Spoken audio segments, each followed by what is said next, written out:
আজকে আমরা দেখব দ্বিতীয় শ্রেণীর ইংরেজি প্রশ্ন দ্বিতীয় পর্যায়ক্রমিক মূল্যায়ন 2025 এর জন্য, যেখানে রয়েছে পূর্ণমান 30, সময় রয়েছে 1 ঘন্টা।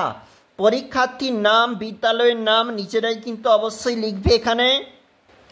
এরপরে যেখানে বলা রয়েছে see the picture and fill in the gaps বলা রয়েছে, 2 নাম্বার রয়েছে এর জন্য। দেখো, I can see a brinjal, I can see a potato. দেখো এইভাবে কিন্তু এগুলো লেখা রয়েছে, তোমরা খাতায় তুলে নাও, ভালো হয়। ম্যাচ ভেজিটেবল উইথ দেওয়ার কালার, এখানে যে সবজিগুলার কালার রয়েছে তার সঙ্গে এগুলা ম্যাচ রয়েছে, 2 নাম্বার রয়েছে এর জন্য।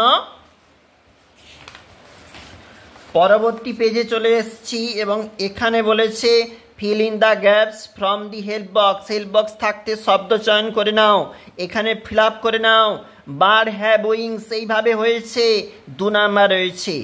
Read the passage and answer the following questions, 2 number. এই প্যাসেজটা পড়তে হবে, এরপর তোমাকে নিচে উত্তর দিতে হবে কারেক্ট অ্যান্সার কোনটা হবে। এইভাবে এটা ফিল আপ করতে হবে। পরবর্তী পেজ দেখো, যেখানে কনভার্ট ওয়ান মেনি এবং 2 নাম্বার রয়েছে বোট বোটস। এইভাবে কিন্তু এটা ফিল আপ হয়েছে, তোমরা নিজেরাই করবে ফিল আপ।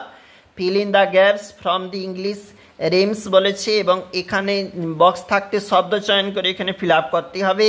এবং read the following sentences carefully, অংশটা ভালো করে পড়ো, তারপরে নিচে তোমাকে উত্তর দিতে হবে, এর জন্য রয়েছে কিন্তু 3 নাম্বার।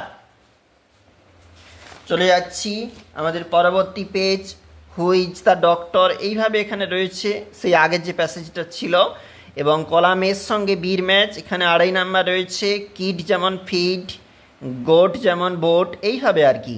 তারপর দেখো fill in the gaps with a an the এবং এখানে 2.5 নাম্বার রয়েছে, কোনটার সঙ্গে কোনটা হচ্ছে খাতাতে তুলে নাও।